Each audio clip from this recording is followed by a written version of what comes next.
Olá, meus amigos. O tema Nostradamus e o Apocalipse Iniciático de São João, eu decidi fazê-lo porque, nesse período conturbado que passa a humanidade, que não é de hoje, Nostradamus tem uma fama muito grande de profeta.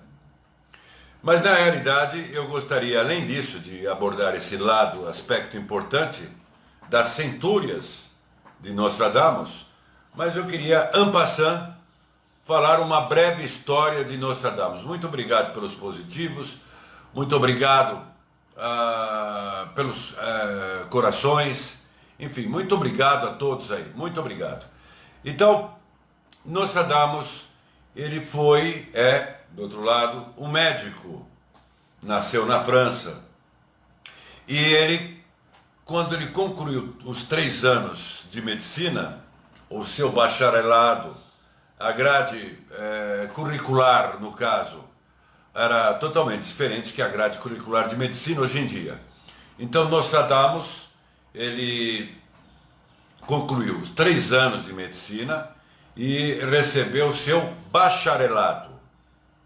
Só que o espírito de Nostradamus, e é isso que eu gostaria, que eu irei salientar, e que poucos sabem, numa escala de bilhões, obviamente, o espírito de solidariedade de Nostradamus.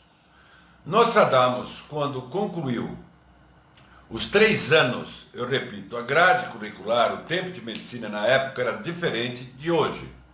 Então ele adquiriu o bacharelado. Quando ele adquiriu o bacharelado, ele deveria ir para o que nós chamamos de mestrado.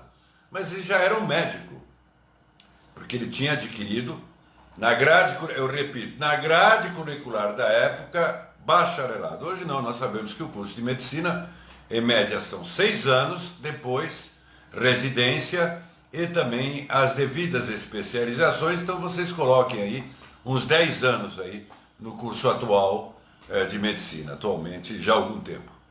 Só que Nostradamus, esse aspecto extraordinário de Nostradamus, não é muito evidenciado. Então eu o evidenciarei.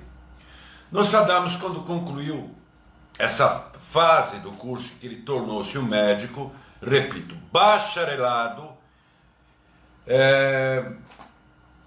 há 500 anos era um médico. Depois ele teria que se especializar.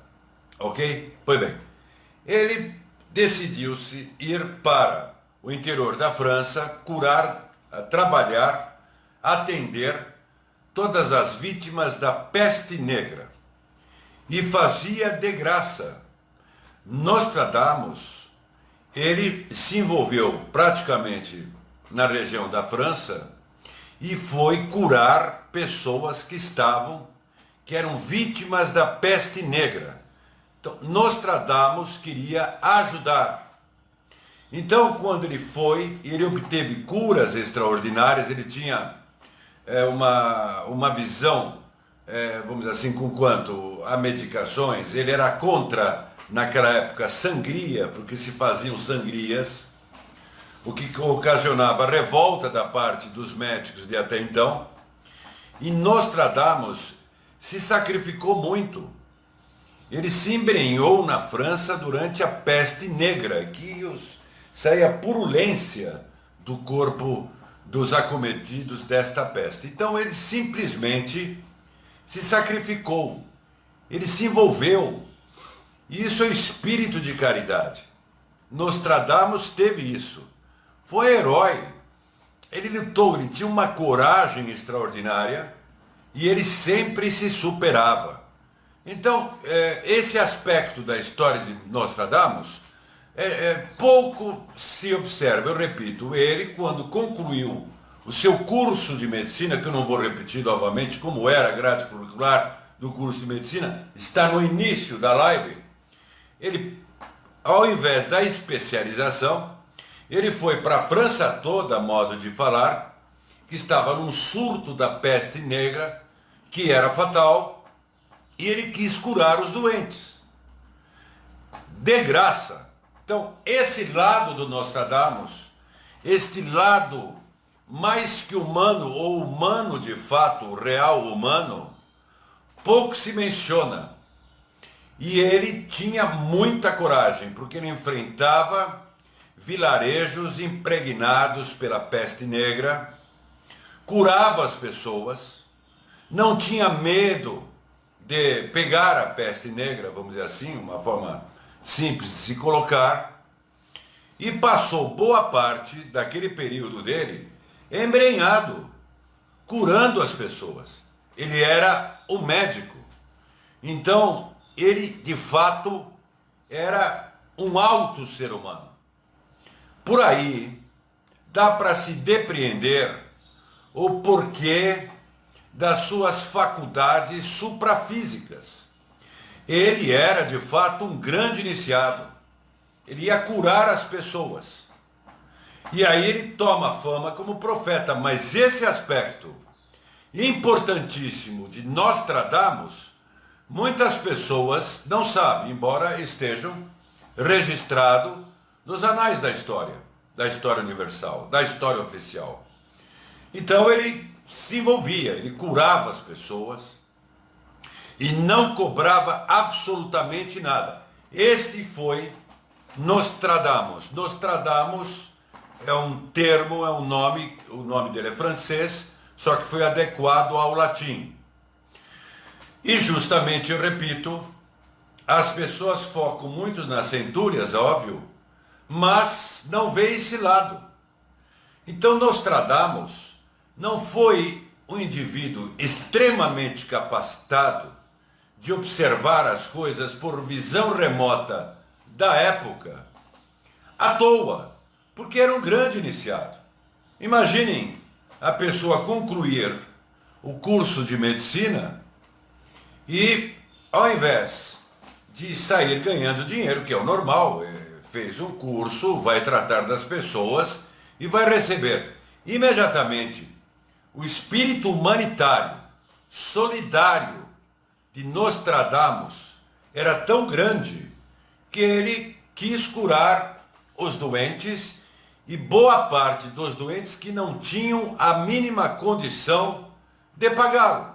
Então ele fazia tudo de graça. Não que ele não recebesse, em outras épocas, obviamente, os proventos do seu trabalho como médico, mas a maior parte do tempo, Nostradamus atendeu essas pessoas vítimas da peste negra de graça e sempre agiu assim. Quando ele retornou para a cidade onde ele residia, ele concluiu a especialização do seu curso de medicina. Aí ele caiu nas graças, vamos dizer assim, dos líderes, eu não vou falar imperadores, essas coisas, vamos colocar assim, dos líderes políticos da época. Porque ele causou furor, porque ele curou muitas pessoas. Só que a peste negra teve uma recidiva. Ela voltou. Então, obviamente, claro que os críticos, particularmente da classe média da época, médica da época, aí vieram com tudo criticando, não questionando, vamos dizer assim, os efeitos dos seus tratamentos, mas questionando a metodologia, que ele era contra a sangria, porém, vieram com tudo, porque houve uma recidiva da peste negra. Vocês sabem o que Nostradamus fez? Ele foi difamado, injuriado, caluniado. Sabe o que ele fez? Ele voltou a campo novamente, mesmo difamado, possuidor de uma coragem incomum, ousado, corajoso, e foi lá de novo, nos lugares em que estava impregnado de peste negra, que todo mundo tinha medo, e foi tratar novamente das pessoas, de outras pessoas. Passado esse período, voltou novamente a peste negra, outra recidiva. Lá vai Nostradamus curar as pessoas. ele se dedicou muito, muito. Então, este lado social, espiritual, de um gabarito de alma incomum, é muito pouco observado conquanto a história de Nostradamus. Por tudo isso, Nostradamus não era qualquer pessoa. E ademais, ele desenvolveu, face à autoespiritualidade que ele tinha e com os dons predisponentes que ele trazia, a faculdade de perceber as coisas. Num determinado período da vida dele, ele encontrou com um jovem que era meramente um pequeno estudante de teologia. Ele se prostrou de joelhos aquele jovem tornou-se o Papa. Então, ele tinha uma acuidade de clarividência extraordinário. Pois bem, em todo este período, Nostradamus nasceu em 1503, dezembro de 1503. Então, imagine a medicina na época e a coragem de Nostradamus. E isso tem que ser evidenciado. É por isso que ele desenvolveu tantas habilidades, tantas e tantas habilidades. Ele, por exemplo, Catarina de Médicis o chamou para ele fazer, como é que eu poderia dizer, as suas previsões, porque ele era envolvido com o ocultismo. Mas Nostradamus não era qualquer um, pela história que eu coloquei agora aqui. Ele não era um amador, ele era um iniciado. Ele fazia parte desse círculo, como Gurdjieff fala, consciente da humanidade. Então, portanto, ele entendia muito de alquimia e de outras matérias oriundas do hermetismo, além de ser médico. Catarina de Médicis o chamou para ele fazer previsões para ela e para o marido, o rei, enfim. Pagaram para ele, pouco, hein? Pouco. Mas, ao mesmo tempo, arrumaram um consultório para ele atender pessoas que ele pudesse cobrar. Então ele exercia a sua profissão médica normalmente. Ao mesmo tempo, ele elaborava horóscopos que só ele entendia, porque ele era e é um iniciado. Então todas essas condições extraordinárias de Nostradamus, se nós formos observar os grandes iniciados, todos têm coragem, ousadia, consciência interpessoal e se sacrificam. Foi o que Nostradamus fez.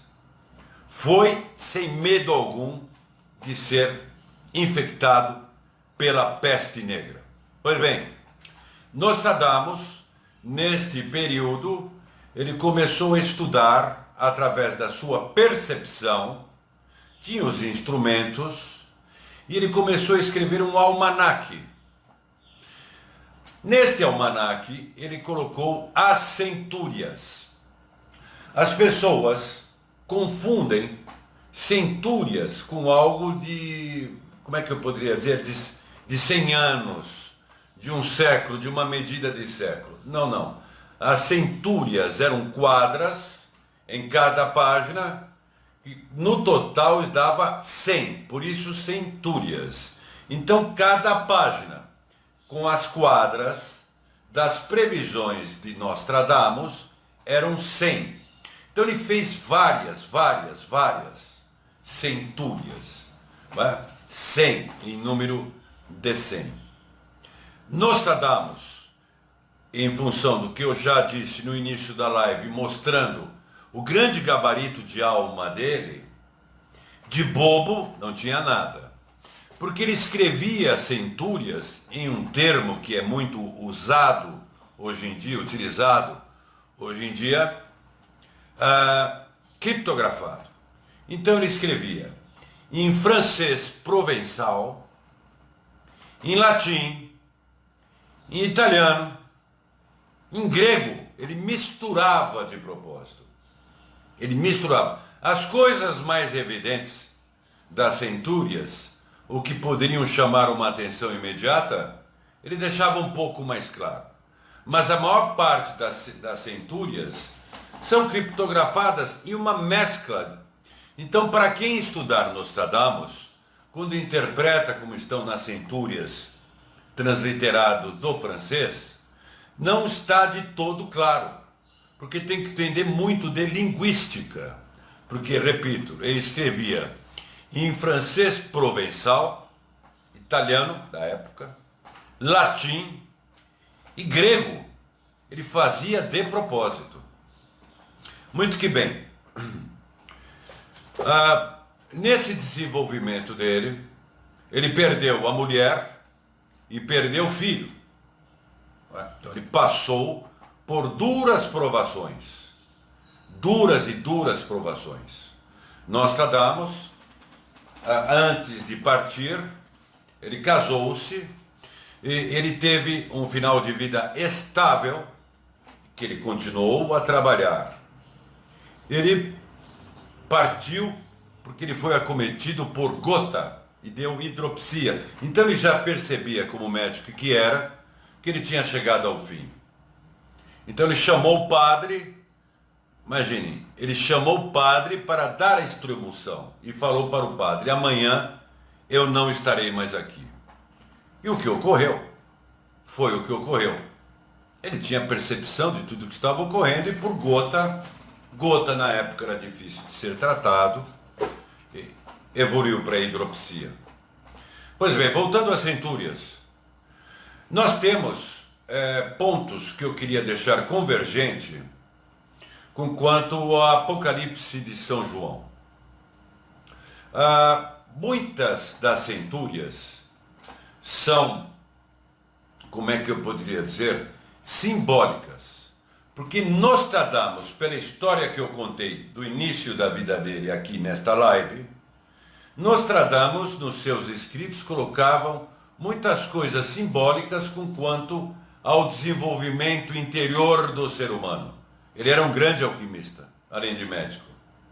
Então tem muitas centúrias que, levadas ao pé da letra, dão erro. Então, da mesma forma que escrituras sagradas, nós observamos o aspecto mítico, mitológico, místico, desenvolvimento interno e histórico. Nostradamus, com as centúrias, fazia o mesmo. Ele abordava de forma mítica, ou seja, arquetípica, que ele tinha essa percepção, obviamente não essa linguagem que nós estamos nos comunicando hoje. Ele também abordava de forma mística, que é o desenvolvimento interior, e abordava de forma histórica. Então as centúrias de Nostradamus causaram furor, tanto que eu dei o exemplo da Catarina de Médicis. A esposa de Goebbels, que fazia parte da equipe de Hitler, se interessou pelas centúrias e não dormiu direito. Goebbels e Himmler e também Hitler se interessaram em estudar as centúrias. Todo mundo se interessou em estudar as centúrias. Todo mundo interessa-se em estudar as centúrias até hoje. Falam que o Nostradamus errou. Ele nunca errou. Repetindo, boa parte das centúrias são místicas e históricas. Então tem que haver um filtro nisso. Tem que haver um filtro nisso. Repetindo, para quem está pegando a live agora, volte ao início dela após a mesma e vejam quem é de fato Nostradamus, que não era só profeta.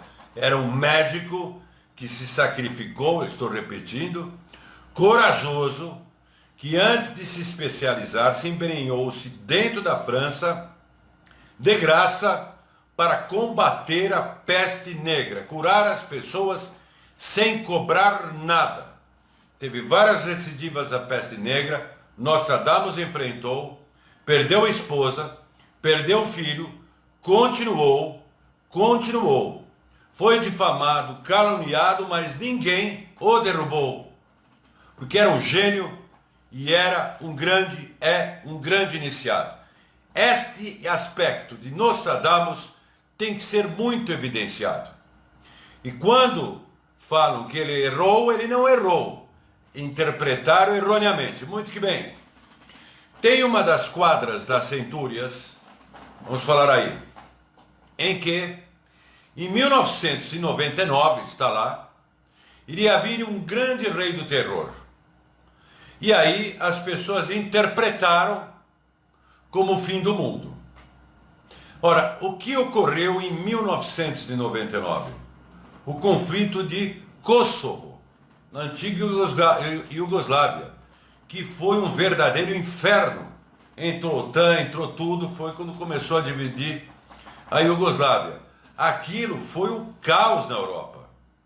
Então, quando interpretam que 1999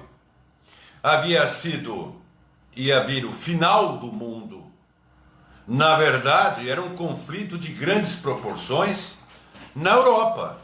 Interpretaram errado, erroneamente, repito, porque ele escrevia em francês provençal, em italiano, em latim e em grego, de propósito embaralhava. Repetindo, um linguístico tem que entender disso. E transliteram do latim para o francês, para o português, muitas centúrias e boa parte leva ao pé da letra. E aí dá uma confusão geral. Outra coisa, um que foi marcante em Nostradamus, foi o atentado às Torres Gêmeas. E outro que tem a ver com esse ano, de 2019, em que é apontado que haverá uma guerra de 27 anos. Então aí as pessoas pegam ao pé da letra e falam, o mundo vai entrar em guerra e vai demorar 27 anos. É um erro de interpretação. A guerra já está aí. E qual é a guerra? É guerra econômica. Guerra econômica. Geopolítica, mas econômica, que martiriza cidades satélites. Este processo será de 27 anos. Guerra econômica, não é guerra nuclear. As pessoas já interpretam como uma guerra nuclear.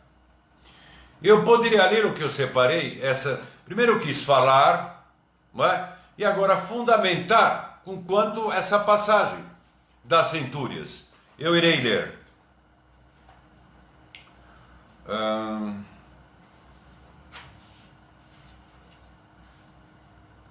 De acordo com Nostradamus, aqui, nós vemos aqui em francês,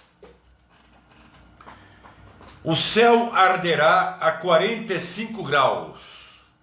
O fogo aproxima-se da grande cidade nova.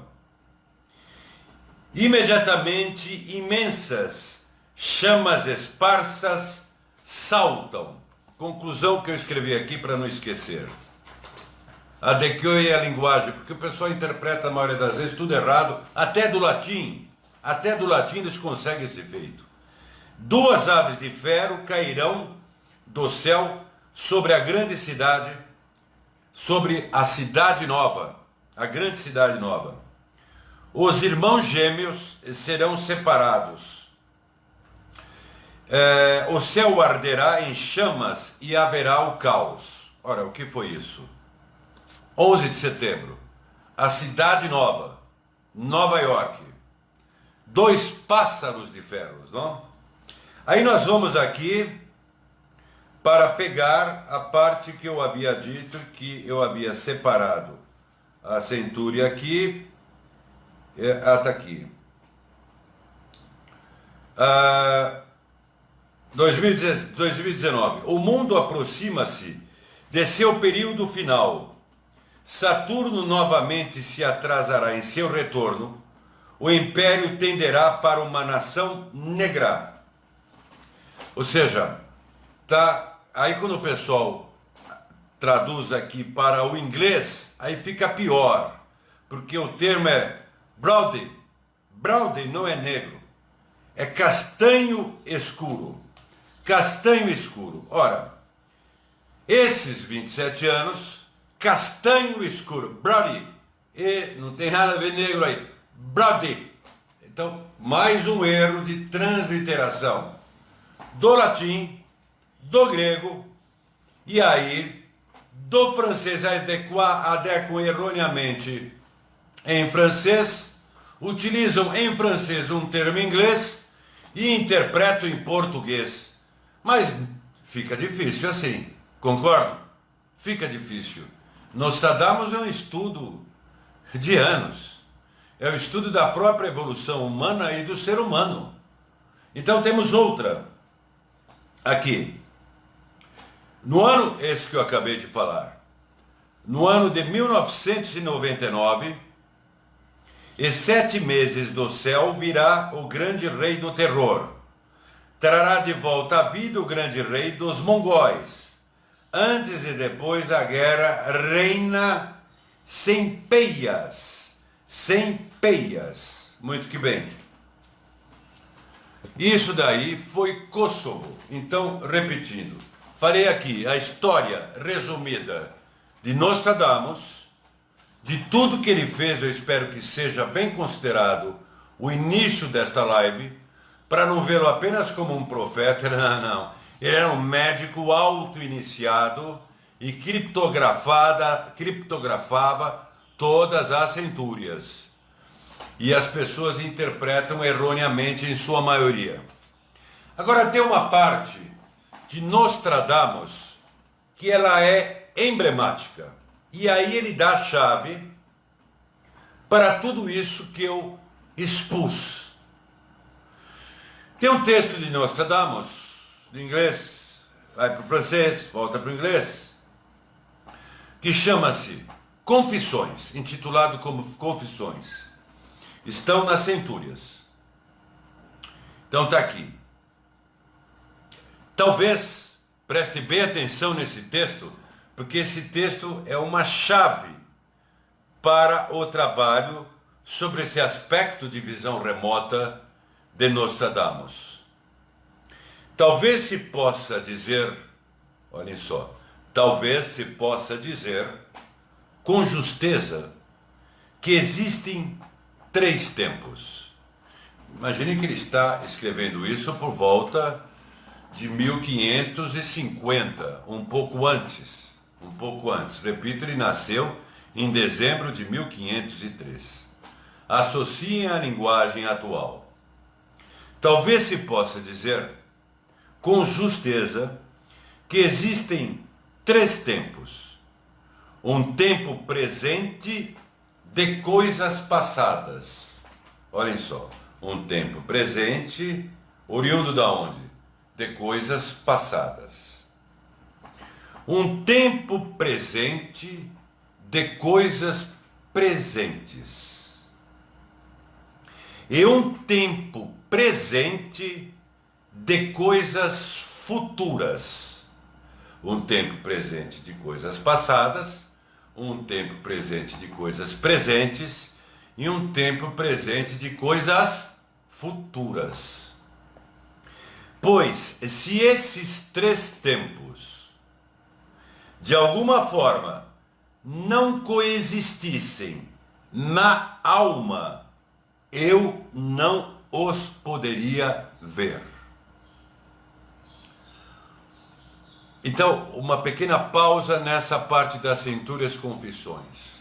Isto mostra a capacidade de expansão de consciência de Nostradamus. Ao mesmo tempo, ele percebe o presente, passado, presente e o futuro. Mas, se isso não coabitasse nele, no interior dele, ele não poderia perceber. Olha a dica iniciática, a chave que ele deu aí. E nos lembra o Almakua dos Kaunas, o nosso superconsciente, que o superconsciente, o Almakua, tem a percepção do passado, presente e futuro. É o que Nostradamus tinha, como um grande iniciado. E se nós pararmos ainda para refletir mais um pouquinho, em termos de mecânica quântica, esta frase de Nostradamus se alinha com mecânica quântica, porque sabedores que somos, muitos assistiram vários vídeos, principalmente do Discovery Channel, History Channel, as partículas subatômicas, os elétrons, eles têm um comportamento estranho. Nos experimentos de dupla fenda, eles vêm, atuam no passado, no presente e no futuro. Então, se nós formos analisar no sentido cartesiano, o que somos hoje é resultado do passado. Mas pelo comportamento das partículas subatômicas, nos experimentos de dupla fenda, isso é científico, nós também podemos ser resultados do futuro. E como é que fica a questão do karma de causa e efeito? É paradoxal, é profundo, e isto é reservado para as pessoas que têm uma expansão de consciência profunda, tal como nós tratamos. Porque isso pode quebrar paradigmas. Isaac Newton desenvolveu, embora ele tinha que lutar com o cartesianismo, provar com o cartesianismo, tudo o que Newton, Francis Bacon, toda essa turma desenvolveu foi baseado em ensinamentos alquímicos. Só que eles adequavam. Nostradamus já falava da Terra esférica antes de Copérnico, antes de Galileu. Só que ele tinha que disfarçar, porque na época, para vocês verem a ciência de Nostradamus. O que eu estou falando aqui é história e um pouco de mecânica quântica. Não é? Porque ele tinha que disfarçar, codificar, porque havia Inquisição. E no período da Inquisição, a percepção era de Ptolomeu, é o geocentrismo, e a Terra não era redonda, não era esférica. Então o Sol girava ao redor da Terra. Se nós formos analisar sob o ponto de vista astrológico, que eu não vou adentrar nessa parte, o sistema de Ptolomeu, ele tem uma função sim. Porque a astrologia, de fato, ela tem como foco para nós a Terra, então nós somos o centro. Então as influências astrológicas, através do eletromagnetismo de cada planeta, vêm para nós a Terra. Se estivéssemos em Mercúrio, iria para Mercúrio. Então, sob esse ponto de vista, há uma lógica, mas não sob o ponto de vista físico. Nostradamus se adiantou, mas deixou tudo isso criptografado. Agora, esse passado, presente e futuro, o nosso presente é resultado do passado e o nosso futuro também, isto é o auge de um estudo extraordinário e de que tem uma expansão de consciência. E ele admite que, se não fosse esta condição dele perceber internamente, ele não poderia ser o que ele é, o que ele foi. Porque ele era um altíssimo iniciado e percebia essas leis. Claro que ele não poderia, não tinha linguagem hoje, como ondas, essas histórias todas, ele não podia adentrar por aí. Então esse lado extraordinário de Nostradamus mostra que a nossa vida, e isso pode ser para um curso, não para uma live, porque eu tenho que entrar em técnicas, ela é realizada através do passado, do nosso presente e do futuro. Eu não estou saindo do tema, mais uma vez é a minha visão sistêmica. Nós temos um karma do passado, um karma da nossa infância, um karma e as probabilidades. Mas nós temos aquelas mudanças possíveis, como nós falamos em outras lives, mudar. Porque o Ser Supremo, o Eu Superior, aliás, ele tem a percepção do passado, do presente e do futuro. Sobre o ponto de vista da mecânica quântica, passado, o Einstein falava isso. Busque o Einstein. Einstein afirmava, passado, presente e futuro coexistem. coexistem. Eu sei que é muito difícil, que nós temos uma vida linear, mas seria importante tentarmos captar esses conceitos para talvez nos capacitarmos a fazer mudanças, mas tem que subir o patamar da consciência e eu não posso falar aqui. Continuando, Confissões de Nostradamus. O tempo presente, eu vou repetir, talvez você possa dizer com justeza que existem três tempos. Um tempo presente de coisas passadas, um tempo presente de coisas presentes, e um tempo presente de coisas futuras. Ele está mostrando o experimento da dupla fenda, que as ondas vão e voltam. Elas vêm do passado, elas voltam para o passado, saltam para o futuro e vêm para o presente. Então ele está mostrando a coexistência do tempo passado, presente e futuro atualmente, agora, nesse exato momento. Toda a nossa história, nesse exato momento, para dar curto e proposital, toda a nossa história, tudo que vivemos, está sendo realizada nesse momento. Mesmo os nossos familiares, entes queridos que já estão do outro lado, eles estão vivendo a história deles lá e ao mesmo tempo aqui. Só que eles não percebem, nem nós percebemos, porque isso está relacionado à expansão de consciência e uma técnica extraordinária com quanto atuar no passado para modificar o presente e puxar o futuro para modificar o presente. Isto só em cursos não dá para explicar em live. Então, notem bem, Nostradamus afirma a coexistência do passado, presente e futuro. Isso é mecânica quântica. Então era por isso que ele tinha que criptografar. O tempo presente das coisas passadas, o tempo presente das coisas passadas é a memória. O tempo presente das coisas presentes é a experiência direta. Então está linear. Memória, experiência direta. O tempo presente das coisas futuras é a expectativa, mas o tempo inteiro ele está falando em tempo presente. Isso é uma postura de cognição, de psicologia, vocês na expectativa, por isso a importância da esperança. Ele até adequa a esperança aqui, ao mesmo tempo em que ele é a memória passada.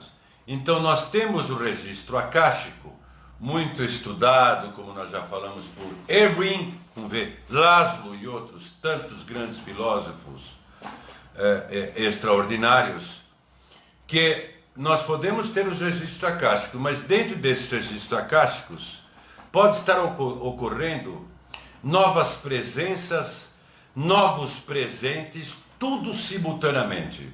Então nós estamos aqui, mas em função da estrutura transpessoal, não dá para se perceber a nossa vida acontecendo exatamente há 10 anos e talvez, se for o caso, sendo modificada, porque o tempo inteiro, que nem algoritmos, os algoritmos vão se repetindo. Mas a vida está lá, a vida está aqui, e o que o passado está ocorrendo agora, o passado nosso está ocorrendo agora, ele está com vida e dinamismo. Então aí nós entendemos o porquê o ser humano tem uma mônada. E esta mônada, ela está no passado, presente e futuro. Isso vai em um paradoxo, em uma subjetividade, em um pensamento abstrato, com insights altíssimo. Não estou, por favor, subestimando ninguém, mas estou querendo dizer que o ser humano, ele tem infinitas possibilidades, inclusive essas técnicas. Se nós sabemos que nesse exato momento algo está ocorrendo conosco no passado, nós lembramos, mas aquele algo está vivo, não só nos registros acásticos, ele está com uma vida de fato, nós podemos interferir. Quiçá alguém, nós no futuro não possa interferir, desde que nós nos transportemos nesse sentido e recuemos, assim como podemos recuar para o passado.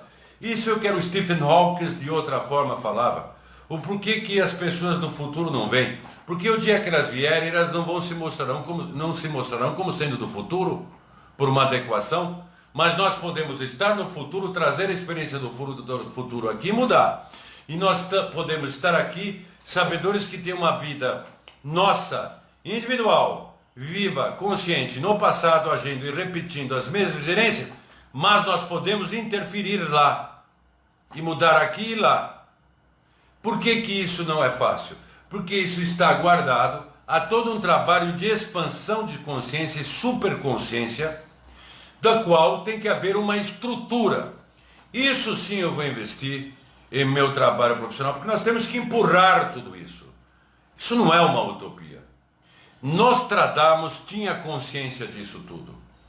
Nostradamus via tudo isso tudo. Mas quando ele coloca expectativa, ele abre brecha para mudanças. No Código da Bíblia, que é muito criticado e elogiado ao mesmo tempo, que foi desenvolvido pelo Pentágono no Antigo Testamento, está lá a pergunta o tempo inteiro. Vocês poderão mudar isso? O tempo inteiro. Vocês poderão mudar isso? O que significa? Significa que, embora haja todas aquelas predisposições futuras de ocorrer, sempre tem a frase: vocês poderão mudar isso? Quando falamos ontem dos senhores de Sírios, de Pleiades, eu não desenvolvi essa parte. A habilidade de seres extraordinários com consciência extradimensional de poderem atuar no presente e no futuro. E aí os Kaunas receberam isso. E os essênios também. Agora, Nostradamus sempre fala de um movimento. Expectativa. É a mesma coisa que no Código da Bíblia. Vocês poderão mudar isso? Isso é o livre-arbítrio a partir do momento que a pessoa tome consciência. Isso me lembra William James. O William James afirmou: meu primeiro ato de livre-arbítrio foi acreditar no livre-arbítrio. No livre-arbítrio. As pessoas pensam que tem livre-arbítrio, mas na verdade elas utilizam o arbítrio dela condicionada em costumes. É o maquinismo. Voltando a Nostradamus, com esses apontamentos que eu fiz de Nostradamus, quero fazer um link para o Apocalipse de São João. É igual. O Apocalipse de São João, claro, as pessoas ficam naquela percepção do apocalipse final.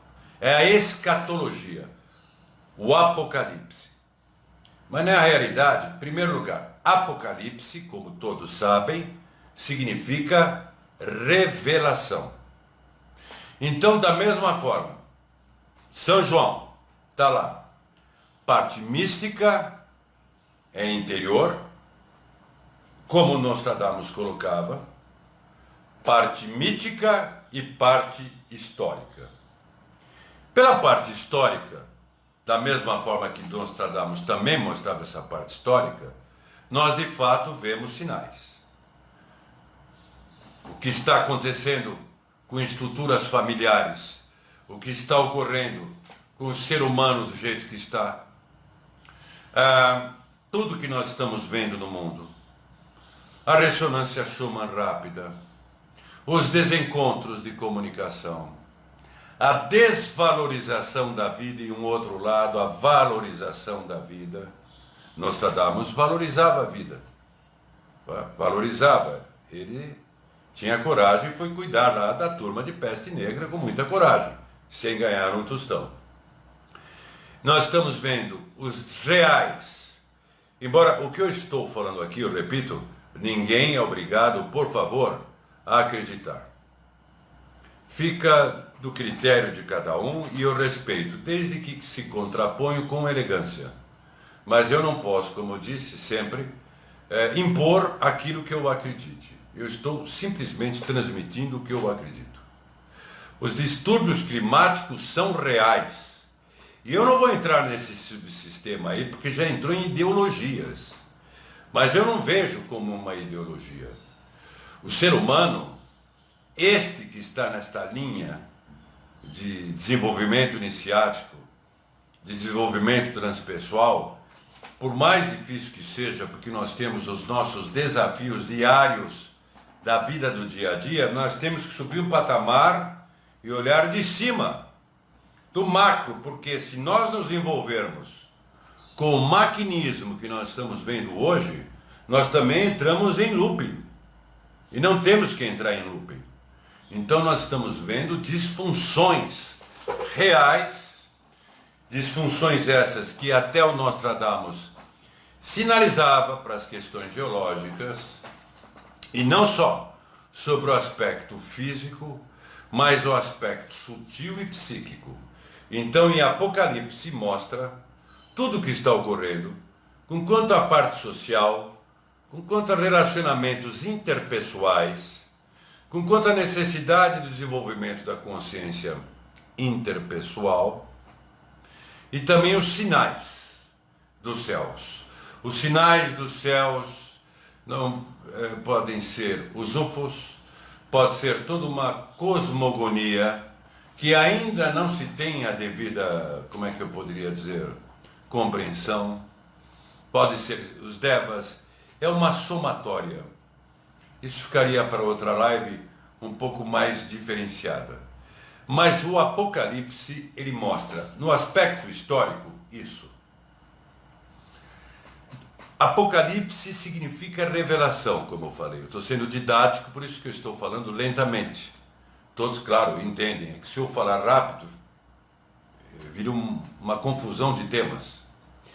Mas Apocalipse também representa a união da unidade daqui com a unidade a união da humanidade daqui com a humanidade de cima. Poucos falam isso. Porque no futuro, essa separação não existirá. Esta união com a unidade daqui, com a humanidade, eu falei unidade não. Humanidade daqui e humanidade de cima. Esta separação há, mas os sensitivos percebem, os médios percebem, a transcomunicação também, e outras tantas tecnologias até que serviços de inteligência acessaram e sabem. Só que a humanidade não está de toda preparada para ter, vamos dizer assim, uma convivência direta com a humanidade de cima, os que partiram. Mas nós chegaremos lá. Isso também significa Apocalipse. E também significa todo aquele que passa pelo seu Apocalipse, e agora vem a parte mística, interior. Porque só através do Apocalipse interior é que se abrem as condições espirituais e que o indivíduo cresce suprafisicamente, tal como no exemplo de Nostradamus, e vive em duas realidades, acessa a humanidade de cima, acessa os outros seres, mas não desprezando e ver a importância da realidade daqui. Isto é Apocalipse. O Apocalipse tem partes do Apocalipse fenomenais. O rompimento dos 7 selos e o livro da vida e as 7 igrejas. E é aí que eu vou me deter um pouco a minha atenção para vocês fazerem a ponte com Nostradamus. Chega um determinado momento no desenvolvimento transpessoal que é o rompimento dos 7 selos. Se vocês olharem o livro da vida, tem um cordeiro com uma cruz sobre o livro com os 7 selos, para se atingir a Jerusalém celeste. Para se atingir a Jerusalém celeste tem que ter a razão, mas a visão futura.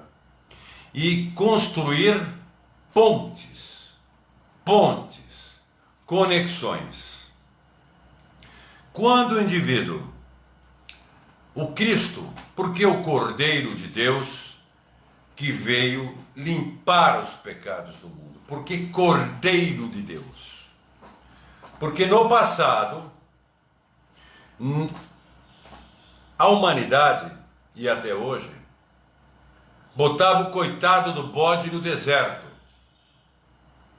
Soltava o bode no deserto. Para expiar os pecados do povo. Hoje nós temos a buchada de bode. Mas no passado, soltava os sacerdotes, colocavam um bode no deserto para expiar os pecados do povo. Que Deus é este?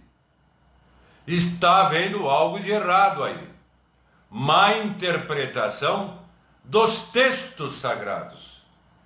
Eu não estou contrariando os textos sagrados, eu estou contrariando costumes.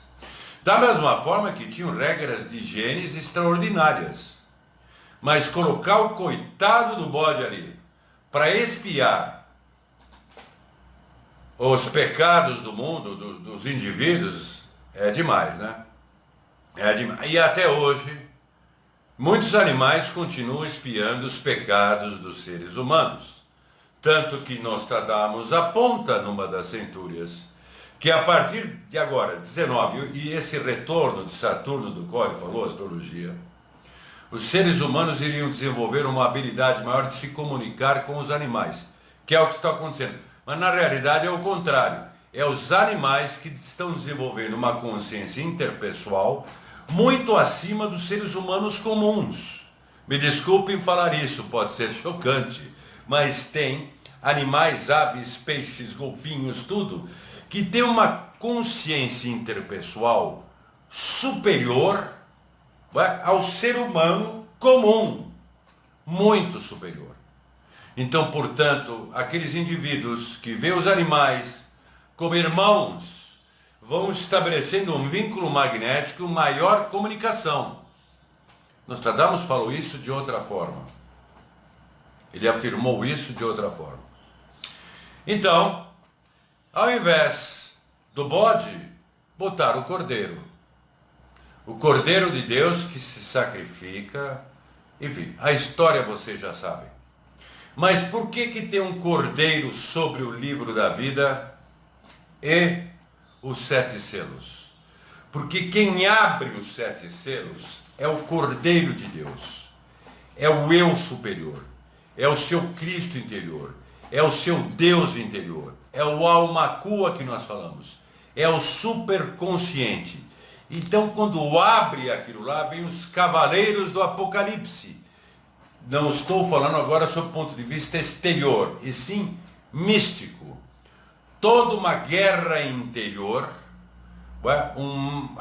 uma batalha de Kurukshetra, não externa, interna, uma jihad interna, que é o processo de desenvolvimento transpessoal do ser humano.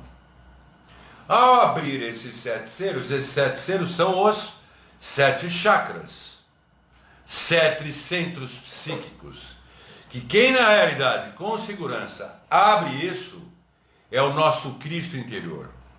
E aí nós somos de fato crucificados, porque temos que assumir a nossa cruz. É o Cordeiro com a cruz. Mas como dissemos outro dia, somos uma cruz. E nós, como seres espirituais, estamos crucificados na cruz do nosso corpo denso para desenvolvermos todas essas condições suprafísicas para o nosso bem e para o bem da humanidade. E as 7 igrejas? Então agora eu lerei esses aspectos, rapidamente, claro, do Apocalipse. Nós temos, perdoe-me, toda vez é isso. Pulei aqui. Um momentinho só, por favor. Estou com a Bíblia na mão. Quais são as igrejas no Apocalipse de João? As igrejas são cartas, né?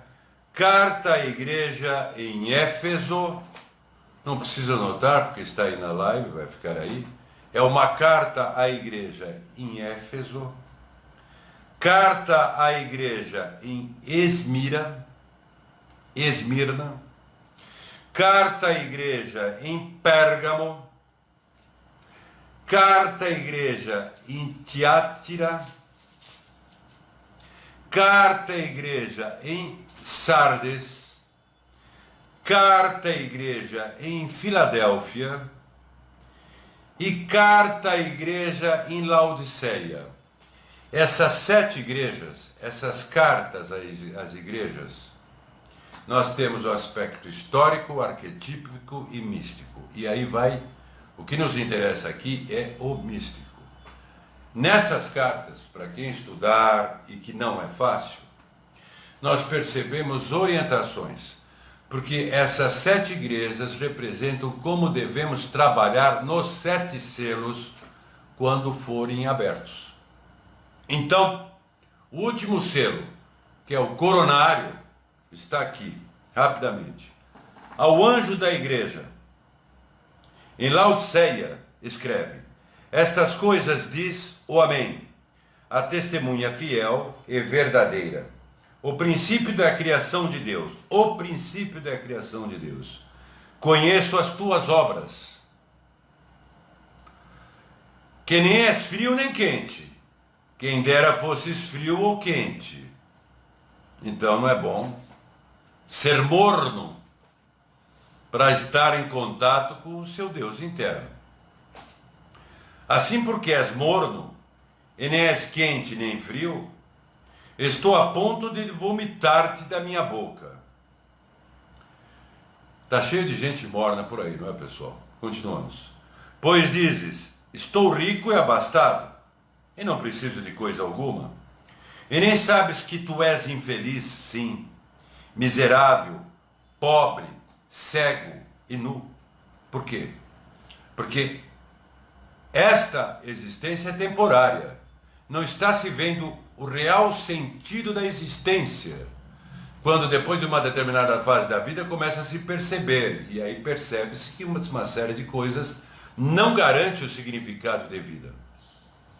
Aconselho-te que mire que de mim compres ouro refinado pelo fogo, isso é alquimia, ouro refinado pelo fogo, alquimia, a pedra filosofal, para te enriqueceres, vestiduras brancas para te vestires, a fim de que não seja manifesta a vergonha da tua nudez, e colírio para mungires os olhos, a fim de que vejas. Eu repreendo e disciplino a quantos amo. Sê, pois, zeloso e arrepende-te. É aquela retrospecção. Eis que estou à porta e bato. Se alguém ouvir a minha voz e abrir, mas para ouvir a voz, não é a voz qualquer. Quando há essa expansão de consciência, nós ouvimos a voz do silêncio, do nosso Cristo interior. Não é? Entrarei em sua casa e cearei com ele, e ele comigo. Ao vencedor, dar-lhe-ei sentar-se comigo no meu trono, assim como também eu venci, e me sentirei com meu Pai no seu trono. É o Cristo interno, senão ele não falaria do Pai. Não é? Enfim, quem tem ouvidos, ouça o que o Espírito diz à igreja. Isso tem a ver com o coronário. Deus vê tudo. Morno não adianta. A impermanência. O desafio quando se rompe os 7 selos, e por isso que as pessoas começam a entrar em looping, quando entram nesse caminho transpessoal, elas não querem abordar uma realidade que elas sentem. Mas abordar não, vivenciar. Mas não é vivenciar deixando a realidade. É vivenciar com a realidade passada, não abrindo mão da vida, mas sendo como Maurice de Cole, novo homem, renascendo novo ser. Então, as 7 igrejas do Apocalipse são cartas que são precisos é necessário, me desculpem, serem analisadas para perceber a orientação profunda e transpessoal que está. Aqui tem uma outra parte. Pois esta causa, Paulo ora novamente. Pois esta causa me ponho de joelhos diante do Pai, de quem toma o nome toda a família, tanto no céu, sobre a terra, para que, segundo a riqueza de sua glória, vos conceda que sejais fortalecidos com poder mediante o seu Espírito no homem interior. Olha o que o Paulo falou. Repito, pois esta causa, isso daqui está em Efésios, capítulo 3, versículo 14. Efésios, capítulo 3, versículo 14. O Apocalipse aqui, aí já não é o Apocalipse, é Efésios, é iniciático. Olha o que o Paulo, eu repito, porque esta causa me ponho de joelhos diante do Pai, de quem toma o nome toda a família, ancestralidade. Vejam algo de subliminar nisso. Para que, segundo a riqueza da sua glória, o ouro refinado no fogo, o vitriol, a pedra filosofal, agora há pouco, vos conceda que sejais fortalecido com poder mediante o seu espírito no homem interior. Mais claro, impossível. Homem interior. É o nosso eu superior. É o Cristo interior. Mais uma. E assim habite o Cristo no vosso coração, pela fé, estando vós arraigados e alicerçados em amor. É o eletromagnetismo do coração. Então o homem interior é o Cristo interior. Aqui tem, eu vou voltar aqui para o Apocalipse. Deixe-me ver. Só um instante, pessoal, por favor. Só para arrematar aqui.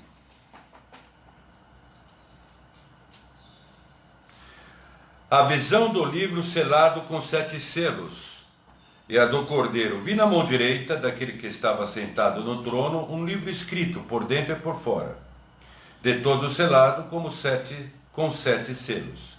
Vi também um anjo forte que proclamava em grande voz: quem é digno de abrir o livro e desatar os selos? O anjo forte, o nosso anjo da guarda. Não façam bobagem. Não abram as faculdades psíquicas sem a devida estrutura. Só que aqui é uma linguagem iniciática. Ora, nem no céu, nem sobre a terra, nem debaixo da terra, ninguém pode abrir o livro, nem mesmo olhar para ele. E eu chorava muito, porque ninguém foi achado digno de abrir o livro, nem mesmo de olhar para ele. Todavia, um dos anciãos me disse: não chores, eis que o leão da tribo de Judá, a raiz de Davi, venceu para abrir o livro e os seus 7 selos.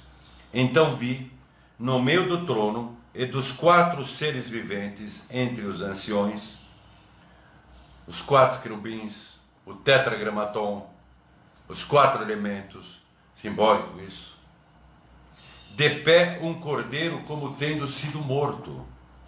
Ele tinha 7 chifres, bem como 7 olhos, que são os 7 Espíritos de Deus enviados por toda a terra. Os 7 Espíritos de Deus estão vinculados aos grandes arcanjos que atuam na evolução humana. E aí nós entraríamos na Cabala. Mas dessa forma seria seria perfeito. Veio, pois, e tomou o livro da mão direita daquele que estava sentado no trono.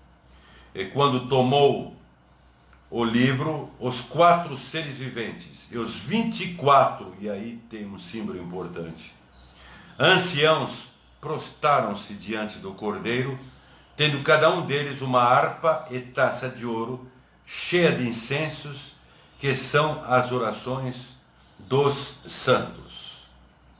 Digno é digno é o cordeiro que foi morto de receber o poder, a riqueza, e sabedoria, e força, e honra, e glória e louvor.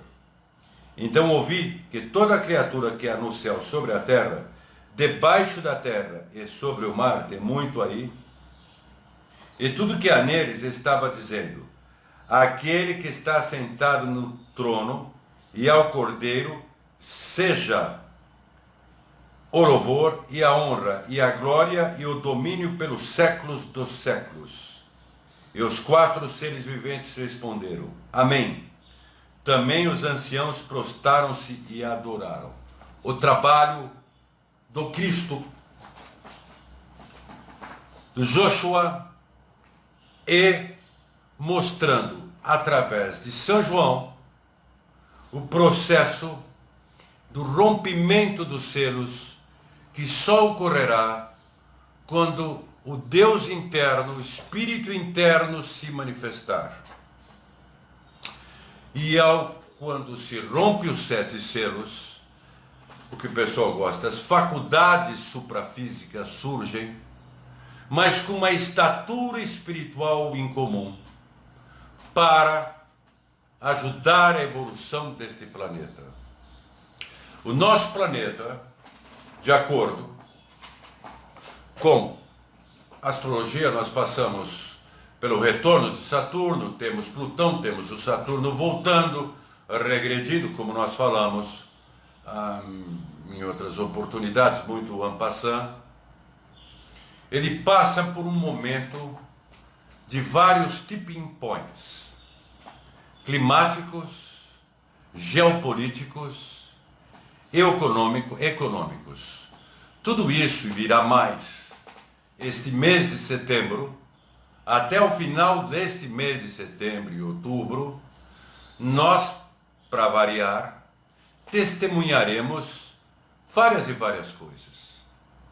Os 27 anos de Nostradamus é a guerra econômica. E com ela, injustiça social, luta por reajustes, com estas instabilidades emocionais, não que vai quebrar o mundo economicamente, mas a instabilidade. E para isso se dá o quê? Sagacidade. O Apocalipse mostra a sagacidade. Um dia do juízo do Apocalipse seria a 7ª subraça da 7ª raça raiz, isso é antropogênese. Mas nós estamos vinculando com a parte íntima, a parte individual, a parte do Cristo interior. Os escritos para as 7 igrejas são orientações para o indivíduo que é sagaz perceber o que ele pode aplicar. Mas ele tem que perceber, antes de mais nada, que Deus vê tudo. E que o homem interno, falado em Paulo, Efésios, mais claro que isso, o homem interior, é esse que tem que ser cultivado para nascer numa manjedoura, sem alarde, e será servido pelos magos. Em outras palavras, será compreendido pelos animais. No aspecto mais de expansão de consciência, os animais estabelecerão um contato mais próximo a essa pessoa que vai nascer numa manjedoura. A alma grupo desses animais que estão do outro lado acompanharão sempre esta pessoa nesta vida e o defenderão. Isso tem a base do xamanismo. Não só os animais, mas as aves e mais. O que representa o poder dos 3 reis magos começará a se tornar realidade no interior da pessoa. Para, como disse Nostradamus, o passado, o presente das coisas futuras, tudo se coexistindo simultaneamente, tal como demonstra a mecânica quântica. Turbulências, distúrbios climáticos, sem dúvidas, acontecerão, ocorrerão e se intensificarão. É inevitável. Porém, nesse processo difícil, mais intenso, as pessoas que estão nesse caminho poderão muito amenizar tudo isso. Não será o fim da raça humana. Não haverá guerra nuclear. Haverá essas descompensações. Precisamos saber e acreditar que os seres superiores de uma hierarquia dos santos, ou dos apóstolos, ou dos profetas, não importa, estão conosco, do passado, presente e futuro, coexistindo simultaneamente.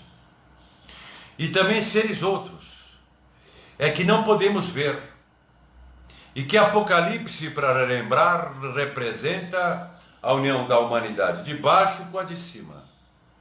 E esses seres estão presentes, só que eles não podem atuar de uma forma crítica na evolução humana, porque senão o ser humano não evolui, mas eles ajudam. E ajudarão aqueles que individualmente estão passando por suas dores, por suas dúvidas, mas têm um comprometimento de coração no que tange a melhorar a si e ao próximo. E aí a oração dessas pessoas comprometidas, terão um retorno, como todas têm, mas dessas o retorno será bem maior. E aquele ponto de arrependimento é importante quando fizemos uma outra live que está aqui.